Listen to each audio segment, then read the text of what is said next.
لوگوں کے دلوں کے اندر حضور مسرت ڈالتے. بخشی آ گئے، بخشی جنہوں نے حضرت امیر حمزہ کو شہید کیا تھا. کتنا غم دیا نبی پاک کو، کتنے آنسو بہائے رسول کریم. اور جناب بخشی نے پیغام بھیجا کہ میں نے اتنے عظیم آدمی کو شہید کیا ہے، میری بھی توبہ قبول ہو جائے گی. میں سچے دل سے آ جاؤں تو قبول کر لیا جاؤں گا. یہ میرے محبوب کا انداز ہے بشارت دینے کا. رسول کریم علیہ السلام فرمانے لگے تو آ، رب اور رسول کا وعدہ ہے تیری توبہ بھی قبول کی جائے گی. دو لوگ بیٹھے تھے نا حرم مکہ میں. ایک صاحب کہہ رہے تھے کہ میرے اوپر بدر میں جو قتل ہو گئے کفار، ان کا ذکر چل رہا تھا، تو دونوں گفتگو کر رہے تھے بدر میں ہمارے اتنے لوگ مسلمانوں نے مار دیے. تو ایک ان میں کہنے لگے کہ اگر میرے اوپر قرض نہ ہوتا اور میرے چھوٹے چھوٹے بچے نہ ہوتے تو میں تو تلوار لے کے جاتا اور مدینہ شریف جا کے معاذ اللہ بدلہ لے آتا. دوسرا کہنے لگا میں دیتا ہوں نا تیرے بچوں کا خرچہ بھی اور میں تیرا قرضہ بھی اتارتا ہوں، تو جا. اس نے کہا پکی بات ہے. کہا ہاں، قرضہ بھی میں اتار دوں گا، تیرے بچوں کا خرچ بھی اٹھاؤں گا، تو جا. اس نے خنجر تیار کیا، تلوار تیار کی، گھوڑے پہ بیٹھا، گلے میں وہ تلوار اس نے اپنے ڈالی اور مدینہ شریف آ گیا. اتفاق کی بات یہ کہ ملاقات حضرت عمر سے ہوئی. جناب عمر کہنے لگے مجھے تیری نیت ٹھیک نہیں لگتی. پکڑا کدھر آئے ہو؟ کہنے لگا میں تو بدر کے قیدیوں کے بارے میں بات کرنے ہیں. فرمایا تلوار لے کے؟ تلوار لے کے چل تجھے حضور کے پاس لے کے جاتا ہوں. نبی کریم کی بارگاہ میں لے گئے تو حضور فرمانے لگے کیسے آئے ہو، کیسے آنا ہوا؟ کہنے لگے جی میں تو بدر کے جو قیدی آپ کے پاس ہیں ان کی بات کرنے آیا تھا. تو حضور فرمانے لگے چل پھر باقی کی میں سناؤں. خیال آیا مسلمان نیک و بد پہچان جاتے ہیں، محمد آدمی کے دل کی باتیں جان جاتے ہیں صلی اللہ تعالی علیہ وسلم. فرمایا میں سناؤں؟ حضور کیا؟ فرمایا تم اور فلاں بن فلاں وہاں بیٹھے ہوئے تھے نا حرم مکہ میں فلاں پہاڑ کے ساتھ ٹیک لگا کے، اور تم نے یہ کہا تھا نا کہ قرضہ نہ ہوتا، بچے چھوٹے نہ ہوتے تو بدر کے مقتولین کا میں بدلہ لیتا. یہ سارا کچھ طے کر کے پھر آئے ہو تلوار لے کے، اور یہاں کہتے ہو میں قیدیوں کے بارے میں بات کرنے آیا تھا. اس کے تو پسینے چھوٹ گئے، وہ تو بے حال ہو گیا. اس نے کہا اس کا تو سوائے اس کے اور میرے کسی کو نہیں پتا، اگر آپ کو پتا چل گیا ہے تو پھر آپ اللہ کے سچے رسول ہیں. تو حضور اگر آپ کو پتا چل گیا ہے کہ میں قتل کرنے کے ارادے سے آیا ہوں، میں معاذ اللہ بدلہ لینے آیا ہوں، اللہ کرے آپ کو سمجھ آئے میری بات کی. یعنی ایک تو یہ ہے کہ بندہ وہ پکڑا گیا ہے، اور ایک یہ کہ کسی کو پتا چل گیا ہے کہ یہ اس کام آیا ہے. پھر لوگ جب معافی دیتے ہیں تو بڑی کہانیاں سنا کے دیتے ہیں، ایسے نہیں دیتے. حضور اب آپ کو پتا چل گیا ہے تو کیا کریں گے؟ تو حضور فرمانے لگے تو بتانا تیرے ساتھ کیا کریں.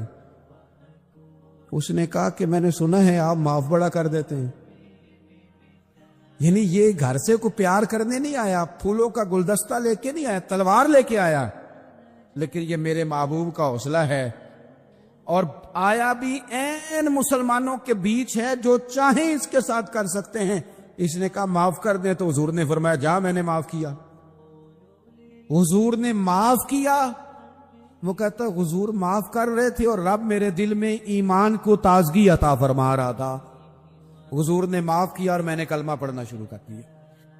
معافی دیں، جب کوئی معافی کا مطالبہ کرے تو اسے معافی. سب سے مشکل کام ہوتا ہے لمبی لسٹ والے دشمن کو معاف کرنا. لسٹ جس کی لمبی ہو نا غلطیوں کی، ایک آدھ غلطی تو معافی ہو جاتی ہے.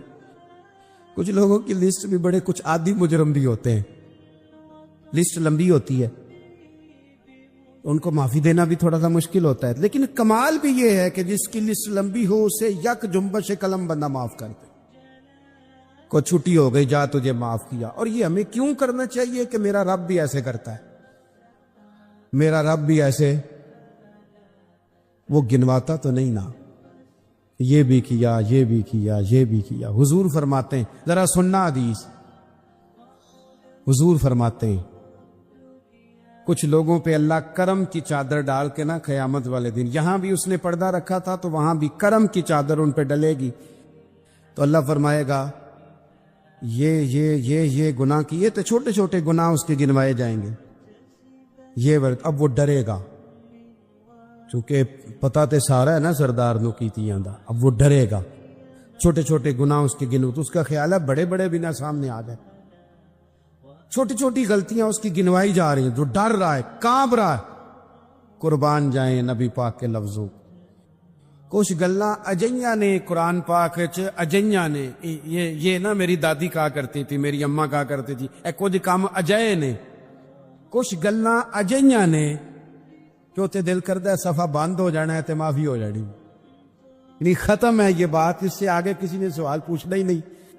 چھوٹے چھوٹے گناہوں کا اللہ تذکرہ فرمائے، یہ کیا یہ کیا یہ کیا، یا اللہ ہو گیا، اب بندہ ڈر رہا ہے کہ بڑے بڑے بھی سامنے آ جائیں گے، لیکن چھوٹے گناہوں پہ ہی فل سٹاپ لگا کے نا، تو رب فرمائے گا یہ جو تیرے گناہ ہیں نا، اس کے بدلے تجھے نیکیاں دی جا رہی ہیں، تو نے سچی توبہ کی تھی تو ان گناہوں کو بدل کے نیکیاں بنایا جا رہی ہے۔ پہلے ڈر رہا تھا، حضور فرماتے ہیں، اب فٹافٹ بول پڑا، کہنے لگا یا اللہ میں نے تو بڑے بڑے بھی کیے ہیں، یعنی اگر چھوٹوں کی نیکیاں بن گئی ہے تو وہ پاپ کدھر ہیں بڑے بڑے، وہ میرے کدھر ہیں؟ کریم یہ بات کر رہے ہیں اور صحابہ رو رہے ہیں، میں نے تو بڑے بڑے بھی کیے ہیں، بڑے بڑے کدھر ہیں؟ اللہ تعالیٰ بندوں کو معاف فرماتا ہے، رب اپنے بندوں کو وہ معاف کرتا ہے۔ اگر اللہ معاف نہ کرے تو جتنے جرم ہمارے رب کو ہمارا پتہ ہے، بتاؤ سویرے روٹی ملے، سانس ملے، شعور قائم رہے، جب مالک اتنا معاف کرتا ہے تو ہم اس کے بندوں کو کیوں نہیں معاف کرتے؟ کر دے معاف۔ پکے لوگ کھڑے تھے، پکے دشمن کھڑے تھے فتح مکہ کے دن حضور کے سامنے، اور کچھ لوگ ایسے ہوتے ہیں جن سے امید نہیں ہوتی، اپنے ہوتے ہیں کہ یہ والا جملہ، اور بندہ کہتا ہے یار تجھے تو نہیں نہ کہنا چاہیے تھا، کوئی اور کہتا مجھے، کہتے ہیں، یہ نہ سمجھیں کہ لوگ کہتے نہیں، کہنے والے، یہ بات ہی آپ چھوڑ دیں کہ کوئی آپ کو کچھ کہے گا نہیں، یہ چھوڑ دیں۔ مخلوق تو اس طرح کی بات ڈھونڈ کے لاتی ہے کہ انسان پریشان ہو جاتا ہے کہ یار میں یہ کر سکتا تھا، میں نے کیا نہیں، اور جو میں نے کیا نہیں وہ تو نے میرے کھاتے ڈال دیا ہے۔ ایسے لوگ سامنے کھڑے ہو گئے فتح مکہ کے دن کہ جن کے چہروں سے ان کی زیادتیاں عیاں ہو رہی، ان کے ظلم چھلک رہے تھے چہروں سے، حضور کے سامنے کھڑے ہیں، کانٹے بچھانے والے بھی، روڑے مارنے والے بھی، گلے میں رسیاں ڈال، سارے کھڑے ہیں۔ حضور نے فرمایا بتاؤ تمہارے ساتھ کیا سلوک کروں؟ انہوں نے کہا آپ کریم ہیں، تو حضور نے پتہ کیا کہا؟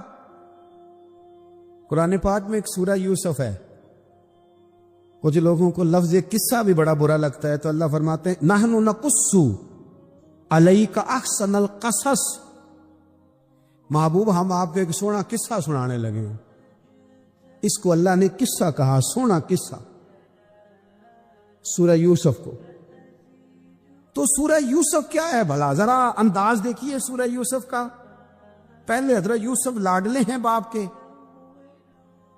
لاڈلے، پھر اسی جناب یوسف کے منہ پہ تماچے ہیں، پھر وہی جناب یوسف کنویں میں ہیں، پھر کنویں سے بچ گئے، کنویں میں گرا بھی بندہ کبھی بچتا ہے، بچ گئے، اللہ کی شان ہو تو بچ جاتا ہے، بچ گئے، فرماتے ہیں میں نے سمجھا بچ گیا ہوں، جب بچ گیا تو بڑی تکلیف ہوئی، بھائیوں نے کہا ہمارا غلام ہے، ہم نے بیچنا ہے، سگے بھائیوں نے بیچا، جو باپ کی طرف سے سگے تھے بیچا، فرماتے ہیں میں بکا، اب بڑا پریشان تھا کہ یار کبھی آپ غور کریں نا کسی کا ریٹ لگ جائے، فرماتے ہیں اب بڑا پریشان تھا، اور جب میں مصر میں گیا تو میں کونے میں کھڑا ہوں اور لوگ مجھے خرید رہے ہیں۔ محبت میں یہ قصہ سنانا تو آسان ہے کہ بی بی اٹی لے کے آ گئی تھی، پر جو بیکرا ہے اس کا بھی تو حال دیکھو نا کیا ہے، اس کے ریٹ لگ رہا ہے۔ یہ بھی تو بڑی. اور جناب یوسف کہتے ہیں پھر عزیز مصر نے خرید لیا تو بادشاہ کے گھر گیا تو کچھ سکھ کا سانس آیا. یہ حضرت یوسف ہیں، یہ لاڈلے ہیں. فرماتے ہیں سکھ کا سانس لیا ہی تھا کہ جناب زلیخا نے الزام لگایا، اور وہ غلطی معاذ اللہ جس کا تصور بھی نہیں، اس کی پاداش میں سالوں جیل کاٹا. لیکن خدا کی حکمت ہے نا، اللہ کا کرم ہے نا، جس ملک کے وہ قیدی تھے رب نے اسی ملک کا حکمران بھی بنا دیا. یہ اللہ کی حکمت ہے نا، تقاضے ہیں نا. صبح کے تخت نشین شام کے مجرم ٹھہرے، ہم نے پل بھر میں نصیبوں کو بدلتے دیکھا. وہ جو چاہے جب چاہے کر دے. تو جب وہی بھائی مجبور ہو کر سوالی بن کر سامنے آئے ہیں، پتہ کیا ہوتا ہے، بندہ معاف کر دیتا ہے. بہت سارے لوگ معاف کرتے ہیں پر کہانیاں سنا کے، پتہ جنا ادو کی آخیا ساجے، پتہ جنا ادو کی کیتا ساجے، پھر پتہ جنا تسی اے بھی آندے سو. یہ ساری کہانیاں سنا کے. لیکن حضرت یوسف کے سامنے کھڑے ہو گئے. جناب یوسف نے بات چھیڑی کوئی نہیں، فرمایا تم سے بات ہی کوئی کرنی، جاؤ تمہیں سارا کچھ معاف کیا. اب جب یہ لوگ مکے والے حضور کے سامنے کھڑے، اس طرح معافی دینی چاہیے. یہ جب سامنے کھڑے ہوئے تو حضور نے فرمایا پتہ تمہارے ساتھ کیا سلوک کرنے والا ہوں؟ کہا حضور نہیں. فرمایا وہی جو جناب یوسف نے بھائیوں کے ساتھ کیا تھا. پچھلا صفحہ پلٹنا ہی کوئی نہیں، جاؤ تمہیں معاف کیا، جاؤ تمہیں معاف کیا، جاؤ تمہیں معاف کیا. اور صرف معاف نہیں کیا، ساتھ عزت بھی دی. سب سے زیادہ مقابلے تو حضرت ابو سفیان نے کیے تھے نا، آخر تک وہ آئے تھے. آج وہ کلمہ پڑھ رہے ہیں، سردار ہیں، کلمہ پڑھ رہے ہیں. تو نبی پاک نے صرف معافی نہیں دی، عزت بھی دی. فرمایا جناب ابو سفیان چونکہ اب مسلمان ہو گئے ہیں، میں سب کو معاف کرتا ہوں. جو اپنا اندر سے دروازہ بند کر لے اسے بھی معاف کرتا ہوں، اور جو ابو سفیان کی حویلی میں آ جائے اسے بھی معاف کر دوں گا.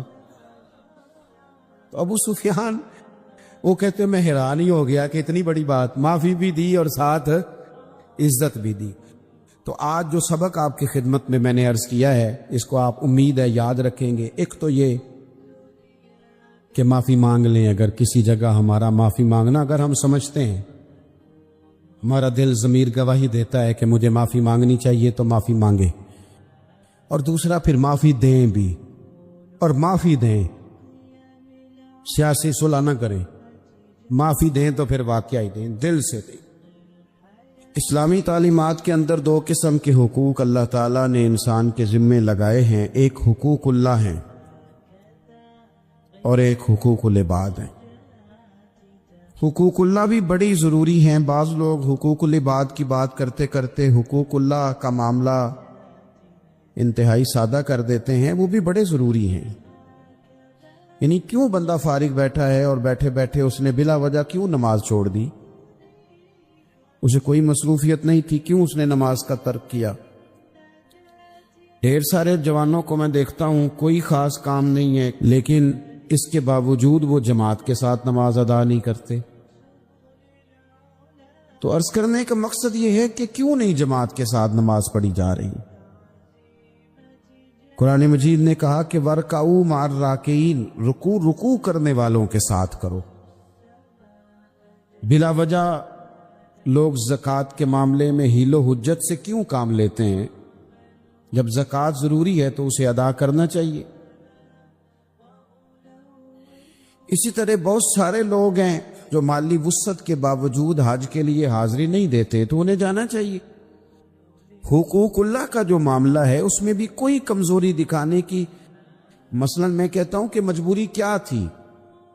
سحری کے لیے رمضان شریف میں جن لوگوں کو اٹھنا ہوتا ہے وہ اٹھتے ہیں کہ نہیں اٹھتے؟ تو اسی طرح روٹین میں بھی اگر ہم نماز کی طرف توجہ کریں، ایک بڑا طبقہ ہے جو نماز کی طرف توجہ نہیں کرتا. حقوق اللہ کا معاملہ میں دیکھتا ہوں کہ ہم ٹائم نکال کے دوستوں کے پاس جاتے ہیں، وقت نکال کے اپنے ماں باپ کو، اپنے احباب کو، رشتہ داروں کو ٹائم دیتے ہیں. کیوں ٹائم نہیں نکلتا نفل پڑھنے کے لیے؟ ہمیں اپنی ضرورت کی چیزیں سیکھنی پڑتی ہیں، تو کیوں ٹائم نہیں ہمارے پاس تلاوت کلام پاک کے لیے؟ اللہ تبارک و تعالیٰ کی بارگاہ کی حاضری کا ذوق بنائیں۔ دوسرا معاملہ ہوتا ہے حقوق العباد کا۔ یہ شریعت اسلامیہ میں انتہائی نازک مسئلہ ہے۔ انسان معاشرتی طور پر بہت سارے لوگوں سے وقت گزارتا ہے، اٹھتا بیٹھتا ہے۔ کچھ لوگ ایسے ہوتے ہیں جن کے حقوق اس کے ذمہ زیادہ ہوتے ہیں، کچھ کے کم ہوتے ہیں۔ جیسے ماں باپ کے حقوق زیادہ ہیں، نسبتاً چچا کے ماموں کے حقوق اس سے کم ہیں، نسبتاً اساتذہ کے مشائخ کے حقوق اس درجے کے نہیں جس درجے کے ماں باپ کے حقوق ہیں۔ ہمارے ہاں بہن بھائیوں کے حقوق نسبتاً زیادہ ہوتے ہیں، دوست احباب کے حقوق اس سے کم ہوتے ہیں، لیکن بہرحال ایک دوسرے کا حق ہمارے ذمے آتا ہے۔ اچھا، پھر اللہ تعالیٰ نے اپنے فضل سے ایک تقسیم بنائی ہے کہ کسی کو فیکٹری کا مالک بنا دیا ہے، کسی کو مزدور بنا دیا، کسی کو ادارے کا پرنسپل بنا دیا ہے، کسی کو استاد بنا دیا ہے، کسی کو اللہ تبارک و تعالیٰ نے کسی مقام پہ مینیجر بنایا ہے اور کسی کو اسی ادارے میں چوکیدار بنایا۔ یہ تقسیم ہو گئی۔ اب اس میں نزاکت پیدا ہو جاتی ہے کہ جو مالک ہے اس نے زیادہ خیال رکھنا ہے مزدور کا، اپنے ورکر کا، اپنے ملازم کا، چوکیدار کا، اس نے زیادہ خیال رکھنا ہے۔ ہوتا یہ ہے کہ ہم جتنے زیادہ بڑے ہوتے جاتے ہیں اتنے زیادہ آرام پسند ہوتے جاتے ہیں۔ ہمارا یہ خیال ہوتا ہے کہ حق تو صرف ملازم کا ہے کہ وہ ہمارا خیال رکھے، حق تو صرف مرید کا ہے وہ پیر صاحب کے لیے ہر طرح کا ادب بجا لائے، حق تو صرف شاگرد کا ہے۔ حالانکہ جو آدمی جتنا بڑا جاتا ہے اس کی نظر اتنی زیادہ وسیع ہونی چاہیے اور اس کو زیادہ نزاکت کے ساتھ چیزوں کو سمجھنا چاہیے۔ اگر آپ کا دعویٰ ہے کہ مجھے اللہ نے بڑائی دی ہے اور میں کچھ لوگوں پر اللہ نے مجھے حاکم بنایا ہے، تو پھر زیادہ انسان کے دل میں، ذہن میں وسعت ہونی چاہیے اور زیادہ باریکی۔ چلیں، یہ زیادہ ضروری نہیں کہ آپ سب لوگوں کو مطمئن کر سکیں، اطمینان ان کے دلوں کو پہنچانا یہ ضروری نہیں، چونکہ ڈیمانڈ مختلف ہوتی ہے نا ہر آدمی، لیکن زیادہ ضروری یہ ہے کہ آپ کے ذمے جو ذمہ داریاں تھیں، آپ کے تحت رہنے والے لوگوں کی، اولاد کی، شاگردوں کی، ارادت مندوں کی، احباب کی، ملازمین کی، وہ آپ نے کس حد تک پوری کی۔ نبی پاک صلی اللہ تعالی علیہ وسلم نے ہمیں حقوق العباد کے معاملے میں زیادہ احتیاط کرنے کا کہا ہے، اور حضور سید عالم علیہ السلام نے صحابہ کے بھرے مجمع میں سے یہ سوال کھڑا کیا، فرمایا تم مجھے بتاؤ مفلس کون ہے، غریب، تنگ دست اور بالکل تہی دست بندہ کون ہے؟ ہمارے ہاں سارے لوگ، یہ رمضان شروع ہوتا ہے تو لوگ کہنا شروع کر، پیر صاحب دعا منگو، حالات بڑے خراب ہیں۔ مثلا کیا خراب ہے حالات؟ شامی روٹی نہیں لبدی، حالات صرف یہ خراب ہیں کہ پڑوسی نے پجارو لے لی اور مجھے نہیں ملی، اتنے ہی حالات خراب ہیں، اس سے زیادہ تو نہیں۔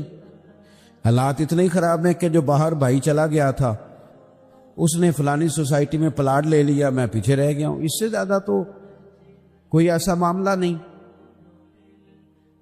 کتنے سارے لوگ ہیں جو اس بات کا اظہار کرتے ہیں۔ پھر میں نے یہ دیکھا ہے کہ بلا وجہ کے بعد لوگ شکوے کرتے ہیں، میں دیکھو جی میرا بھائی ہے، میرا دوست ہے، میرا رشتہ دار ہے، پڑوسی ہے، تو اس نے گاڑی بدل لیا ہے، موبائل بدل لیا ہے، فلانی چیز اس نے لے لیا، میرا خیال نہیں رکھا۔ بھئی مثلا آپ کا کیا خیال رکھنا چاہیے تھا؟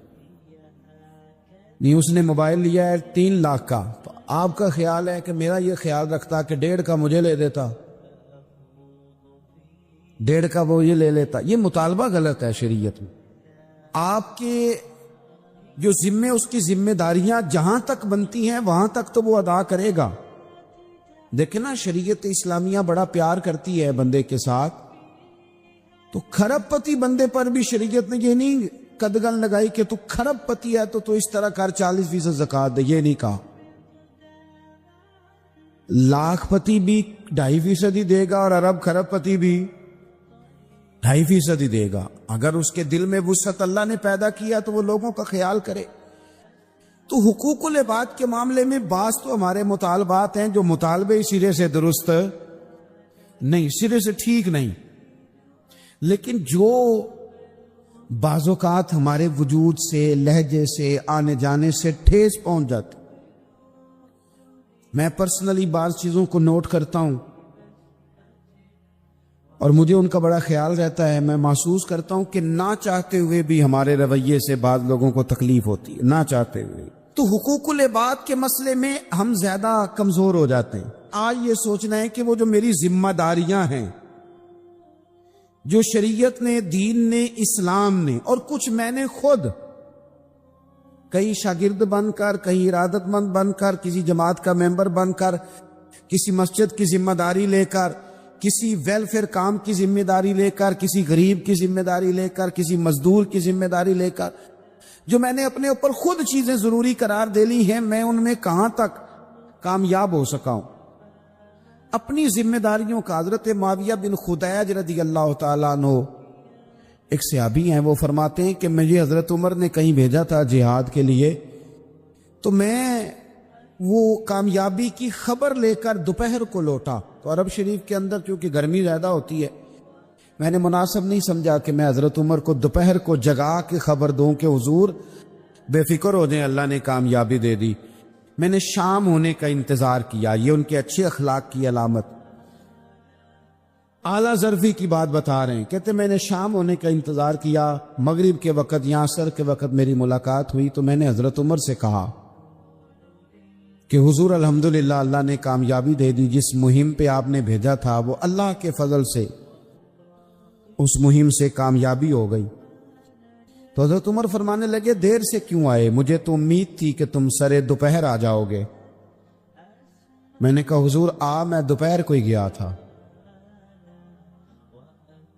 دوپہر کو ہی گیا تھا، پر سوچا کہ آپ آرام میں ہوں گے. کیا جواب ہے، اور کیا اس جواب کے اندر بہت سارے لوگوں کی ترجمانی ہے. حضرت عمر فرمانے لگے آرام کرتا تھا میں، پر وہ دور گزر گیا. اب تم دوپہر کی بات کرتے ہو، اب تو رات کو بھی کم ملتا ہے. وہ تھا ایک دور. اب جب اپنے ذمے خود ذمہ داریاں زیادہ لے لی، اب کیا پتا کہ کوئی کہاں سے چل پڑا ہے تجھے ملنے کو. وہ دور گزر گیا جب تو سوتا تھا، من چاہی زندگی بتاتا تھا. اب تو نے خود یہ فیصلہ کیا ہے.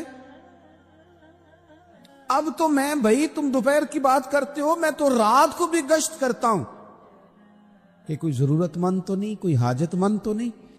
تو جو ہمارے ذمہ داریاں ہیں ان میں نازک حد تک امام بہقی روایت لائے ہیں. ایک صحابی تھے جو حضور کو ہنسایا کرتے تھے، حضور کو ہنساتے تھے، نبی پاک کو بڑے پیارے تھے. اس طرح کے بھی کچھ بندے ہونے چاہیے، اس طرح کے بھی کچھ بندے. صحابہ کرام علیہم رضوان فرماتے ہیں جب حضور غم امت میں پریشان ہوتے تھے تو ہم منتظر ہوتے تھے کہ کبھی وہ ہنسانے والا آج آ جائے نا، دو چار باتیں ایسی کر جائے نا ہنسانے والی، تو معاملہ ٹھیک ہو جائے. کچھ لوگ ایسے ہوتے ہیں جن کو دیکھ کے ہی چہرے پر تازگی آ جاتی، مثل تعویذ ہوتے ہیں نا کچھ لوگ، وہ جب بھی ملتے ہیں شفا ہوتی ہے. تو یہ حضور کے پاس بیٹھے ہوئے تھے اور ہنسانے والی گفتگو کر رہے تھے. تو نبی پاک بھی ان سے باتیں کرنے لگے. تو بات کرتے کرتے نا حضور نے انگلی ان کی طرف بڑھائی تو ان کے وجود کو انگلی لگ گئی. ایک تو وہ روایت ہے نا کہ صفے سیدھی کراتے وقت حضور تیر کے ساتھ صفے سیدھی کرا رہے تھے تو ایک صحابی کے پیٹ میں لگ گیا، انگلی لگ گئی. عجیب دیوانے ہیں. کہنے لگے آپ نے مجھے تکلیف دی ہے، معاذ اللہ، انگلی چبھو دی، میں نے تو بدلہ لینا ہے. ہمارے ہاں مسئلہ یہ بن گیا ہے کہ کوئی بڑا آدمی بھی اپنے آپ کو قانون کے حوالے نہیں کرتا. ملک سے لے کر امت مسلمہ کے کل مسائل تک ہمارے ملک کے اندر ہر بندہ، اس کا مزاج ہوتا ہے کہ وہ اپنے آپ کو قانون سے پہلا تر سمجھتا ہے. لائن میں لگنا لوگ پسند نہیں کرتے. یہ ایک بہت بڑا مسئلہ ہے. حضور صلی اللہ علیہ وسلم کی انگلی لگ گئی تو کہنے لگے آپ نے تو مجھے تکلیف دی ہے، میں تو بدلہ لوں گا. تو حضور نے فرمایا لے لے بدلہ. اپنے آپ کو قانون کے حوالے بڑا آدمی جب کرتا ہے تو قانون کی عزت بڑھتی ہے، قانون کا وقار بڑھتا ہے، سوسائٹی کے اندر پھر طاقتور قانون ہو جاتا ہے۔ لیکن جب غریب آدمی کے لیے قانون اور ہو اور امیر کے لیے قانون اور ہو، تو اصل معاملہ تو قانون کی بالادستی کا ہے، آئین کی پاسداری کا ہے، اصولوں پہ کھڑے ہونے کا ہے۔ تو نبی پاک صلی اللہ تعالی علیہ وسلم سے کہا کہ میں، حضور نے فرمایا لے لو بدلہ، یہ حقوق العباد کی نزاکت عرض کر رہا ہوں، لے لو بدلہ۔ انہوں نے کہا جی پیٹ سے کپڑا ہٹائیے، تو حضور نے پیٹ سے کپڑا ہٹا دیا۔ تو بڑے دیوانے آدمی تھے، انہوں نے امت کو بتانا تھا کہ کچھ اس طرح کے رنگ بھی ہوتے ہیں محبت کرنے کے لیے، الٹی ہی چال چلتے ہیں دیوان گانے عشق، آنکھوں کو بات کرتے ہیں دیدار کے لیے۔ اس طرح بھی کبھی کبھی ہوتا ہے۔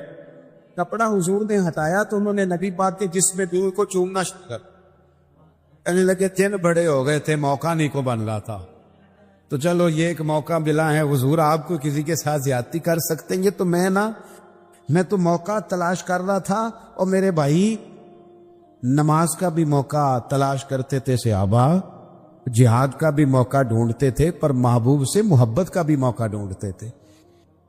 اور آخری بات یہ کہ جس طرح ہم نے لوگوں سے معافی لینی ہے اور معافی دینی ہے، اسی طرح جہاں ہم سے شرعی قباحتیں ہوئی ہیں، اخلاقی کمزوریاں ہوئی ہیں، ایک بات تو اچھی طرح سمجھ لیں کہ نفل پڑھنے سے حقوق العباد نہیں معاف ہوتے، وہ بندے سے معافی مانگنے سے ہی ہوتے۔ ساری رات کو بندہ تسبیح پڑھے اور کہے کہ میں نے اماں کی نافرمانی کیا تو معافی ہو جائے گی، نہیں، وہ اماں ہی معاف کرے گی تو معافی ہوگی، وہ ابا ہی معاف کرے گا تو پھر ہی معافی ہوگی۔ تو جو جہاں شریعت کی مخالفت کی ہے وہاں بھی معافی مانگیں، اللہ کے حضور گڑ گڑائیں، توبہ کریں، اور توبہ بدل جانے والی کریں، تبدیل ہو جانے والی توبہ کریں، معافی مانگ بھی لے، معافی دے بھی دے۔ اور آپ سے یہ بھی گزارش کروں گا کہ جہاں اللہ رسول کی ہم سے نافرمانی ہوئی ہے وہاں تنہائی میں 2 نفل پڑھ کے، تنہائی میں اللہ تعالیٰ سے بھی معافی کے خواستگار ہوں۔ یاد رکھیں جب اس کی خفیہ تدبیر آ گئی تو پھر معافی کا وقت ہو سکتا ہے خدا نہ کرے ہمیں نہ مل سکے، تو اب وقت ہے، خوب استغفار کریں، خوب معافی مانگیں۔ مایوسی نہیں ہے یہاں اس گھر میں کسی کے لیے، مایوسی کیوں کچی باتیں کرتے ہیں بھائی، کیوں کمزور بات کرتے ہیں؟ او جی مجھے یہ زیادہ ڈپریشن کب پھیلتا ہے، یہ زیادہ انزائٹی کب ہوتی ہے لوگوں کو؟ کہتے ہیں جی میں ہی ناکام کیوں ہوں، فلانا آگے نکل گیا، میں ہی پیچھے کیوں رہ گیا ہوں؟ تو میں کہتا ہوں مثلاً آپ کیا پیچھے رہ گئے؟ آپ کا قد کاٹ ہے، آنکھیں ٹھیک ہیں، ہاتھ ٹھیک ہیں، پیر ٹھیک ہیں، قد سب کے حساب سے بڑا ہوا ہے، گھر آپ سوچتے ہیں پیچھے آگے پیچھے جانے کا کیا مطلب سمجھتے ہیں؟ آپ کے پیسے ہوں تو بندہ آگے جاتا ہے۔ کتنے پیسے تھے سیدنا بلال کے پاس بتاؤ؟ آپ نے غلط جگہ کو ترقی کا نام دیا ہے۔ میں آپ کو سینکڑوں لاکھوں اور ہزاروں لوگ بتا سکتا ہوں جن کو پیسے گننے کا وقت نہیں ہے، لیکن سکون بھی زندگی میں کوئی نہیں، اطمینان قلبی بھی کوئی نہیں۔ اس چیز کا نام میرے دوستو آپ نے سکون رکھا ہے۔ اور آپ ایسے لوگوں سے ملے زندگی میں جن کے پاس پیسے ہیں، صحت نہیں، وہ کہتے ہیں کچھ سارے لے جائے بس میری طبیعت ٹھیک ہو جائے۔ پوچھا تھا نا حضرت بہلول دانا، پانی مانگا گرمیوں میں ہارون رشید نے، تو پانی کا پیالہ قریب کرنے لگے تو بادشاہ تھوڑی دیر پہلے بڑی باتیں کر رہا تھا کہ میں بادشاہ ہوں، تو حضرت بہلول دانا فرمانے لگے ایک بات تو بتا، اگر پوری سلطنت میں پانی نہ ملے تو کتنے کو دے دے گا تو؟ کہنے لگا جی آدھی سلطنت دے کے بھی پانی کا پیالہ لے لوں گا۔ تو آپ فرمانے لگے اگر یہ پانی تو پیے اور پھر خدا نہ خواستہ تیرا یہ پانی خراج نہ ہو، تکلیف ہو جائے مسانے میں، پیشاب نہ آئے، اور تو درد سے کر رہا ہے تو پھر کیا کرے گا؟ کہنے لگا جی اللہ معاف کرے، اس وقت تو دل کرے گا ساری سلطنت دے دوں، فرمانے لگے کیا نتیجہ نکلا دولتوں کا، حکومتوں کا کیا نتیجہ نکلا؟ او بھائی تیری صحت ٹھیک ہے، یہ بھی تو کامیابی ہے۔ او میرے بھائی تیرے گھر میں ماں باپ موجود ہیں، یہ بھی تو کامیابی ہے۔ رب نے اولاد دے رکھی ہے، چھوٹی کامیابی ہے۔ بہن بھائی ہیں، چھوٹی کامیابی ہے۔ کائنات کی سب سے بڑی کامیابی یہ ہے کہ تو محمد عربی کا کلمہ پڑھتا ہے، تو رسول اللہ کا غلام ہے۔